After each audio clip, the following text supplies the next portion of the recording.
Bihar assembly ఎన్నికల్లో ఘోర పరాజయ భారం నుంచి కోలుకోకముందే కర్ణాటక పవర్ పాలిటిక్స్ కాంగ్రెస్ అధిష్టానాన్ని కలవరపరిచాయి. సీఎం సిద్ధరామయ్యకు వ్యతిరేకంగా ఢిల్లీ బాట పట్టారు డిప్యూటీ సీఎం డీకే శివకుమార్ వర్గీయులు. గతంలో కుదిరిన ఒప్పందం ప్రకారం డీకేను ముఖ్యమంత్రి చేయాలని వారి డిమాండ్ కాగా హైకమాండ్ బుజ్జగింపులతో యూటర్న్ తీసుకున్నారు శివకుమార్. సిద్ధరామయ్యే ముఖ్యమంత్రిగా కొనసాగుతారని స్పష్టం చేశారు. హైకమాండ్ ఆదేశాలకు మేం కట్టుబడి ఉంటామని తెలిపారు. తాజా రాజకీయాల నేపథ్యంలో కర్ణాటకలో ఎలాంటి రిస్క్ తీసుకోవద్దని కాంగ్రెస్ పెద్దలు భావిస్తున్నట్లు తెలుస్తోంది. కర్ణాటక కాంగ్రెస్లో మళ్లీ ముసలం పుట్టింది. ముఖ్యమంత్రి సిద్ధరామయ్య 2 ఏళ్లు పూర్తి చేసుకోవడంతో ఒక్కసారిగా పావులు కదిపారు ఉప ముఖ్యమంత్రి డీకే శివకుమార్. 2023 శాసనసభ ఎన్నికల్లో ఘన విజయం సాధించినప్పటి నుంచే ఈ సంక్షోభం కొనసాగుతోంది. అప్పట్లో ముఖ్యమంత్రి పదవి కోసం సిద్ధరామయ్య, డీకే శివకుమార్ పోటీ పడటంతో ఓ రాజీ ఫార్ములా కుదిరినట్లు ప్రచారం ఉంది. దీని ప్రకారం 2.5 ఏళ్లు సిద్ధరామయ్య ముఖ్యమంత్రిగా ఉంటారు. ఆ తర్వాత డీకే శివకుమార్ పదవి చేపడతారు. ఈ ఒప్పందం ప్రకారం గత 2.5 ఏళ్లుగా ఉప ముఖ్యమంత్రి పదవిలో సర్దుకుపోయారు శివకుమార్. 2.5 ఏళ్లు పూర్తయిన క్రమంలో సిద్ధరామయ్య తన పదవిని వదులుకోవటానికి సిద్ధంగా లేరు. దీంతో డీకే బల ప్రదర్శనకు సిద్ధమైపోయారు. ఈ క్రమంలో అధికార మార్పిడిపై ఒక్కసారిగా కర్ణాటక కాంగ్రెస్ రాజకీయాలు రోడ్డెక్కాయి. వాస్తవానికి బీహార్ ఎన్నికల ఫలితాలు వెల్లడైన మర్నాడే ముఖ్యమంత్రి సిద్ధరామయ్య ఢిల్లీ వెళ్లారు. అగ్రనేత రాహుల్ గాంధీని కలిసి మంత్రివర్గ విస్తరణకు అవకాశం ఇవ్వాలని కోరారు. మంత్రివర్గ విస్తరణకు అవకాశమిస్తే మరో ఏడాది పాటు తన పదవికి ఢోకా ఉండదని ఆయన అంచనా. దీనిపై ఏఐసీసీ అధ్యక్షుడు మల్లికార్జున ఖర్గేతో మాట్లాడాలని రాహుల్ సూచించారు. ఖర్గే ఇంతవరకు మంత్రివర్గ విస్తరణపై ఎలాంటి గ్రీన్ సిగ్నల్ ఇవ్వలేదు. కాగా అధికార పంపిణీ అంశాన్ని మొదటి నుంచి తోసిపుచ్చుతున్న సిద్ధరామయ్య 5 ఏళ్లు సీఎంగా తానే కొనసాగుతానని ధీమా వ్యక్తం చేస్తున్నారు. ప్రస్తుతం 136 మంది ఎమ్మెల్యేల్లో అత్యధికులు తనకు మద్దతుగా ఉన్నారని ఆయన విశ్వసిస్తున్నారు. మిగతా 2.5 ఏళ్లు తానే సీఎంగా ఉంటానని, అధికార మార్పిడి లాంటిదేమీ లేదని సీఎం సిద్ధు ఇప్పటికే స్పష్టం చేశారు. అధికార పంపిణీ జరగాల్సి వస్తే ఎమ్మెల్యేల అభిప్రాయమే కీలకమని ప్రకటించారు. దీంతో డీకే శివకుమార్ శిబిరంలో అలజడి మొదలైంది.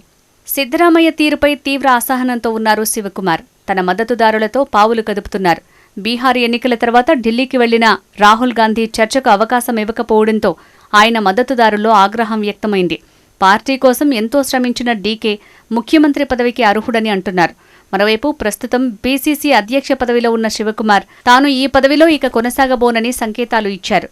భవిష్యత్తు వ్యూహంపై తన అనుచరులతో చర్చించారు. అనంతరం అధిష్టానంతో తేల్చుకునేందుకు ఢిల్లీకి బయలుదేరారు.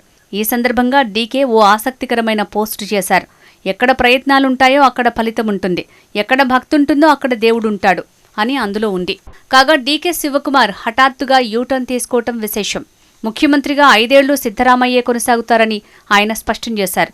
తామంతా ఆయనకు సహకరిస్తామని వెల్లడించారు. ఈ మేరకు ఎక్స్ పోస్టుతో క్లారిటీ ఇచ్చారు. మొత్తం 140 మంది శాసనసభ్యులు నా ఎమ్మెల్యేలే.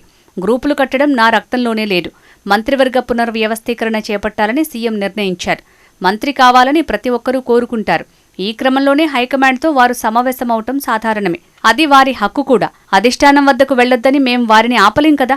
5 ఏళ్లు తానే ముఖ్యమంత్రిగా కొనసాగుతానని సీఎం చెప్పారు.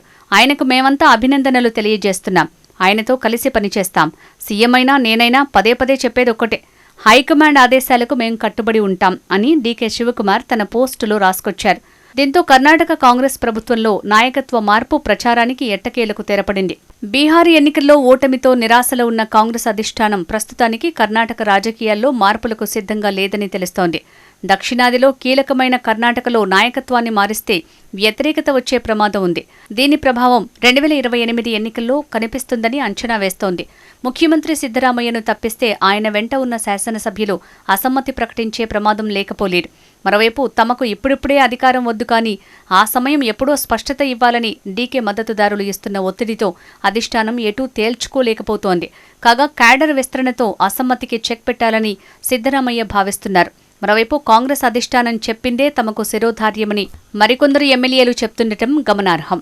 దీంతో సిద్ధు, డీకే, అధిష్టానం ఇలా 3 వర్గాలుగా కర్ణాటక కాంగ్రెస్ ఎమ్మెల్యేలు చీలినట్లు స్పష్టమవుతోంది. డీకే శివకుమార్ ప్రస్తుతానికి వెనక్కి తగ్గిన రాబోయే రోజుల్లో ఆయన వ్యూహం ఎలా ఉంటుందనే విషయంలో ఉత్కంఠ నెలకొంది.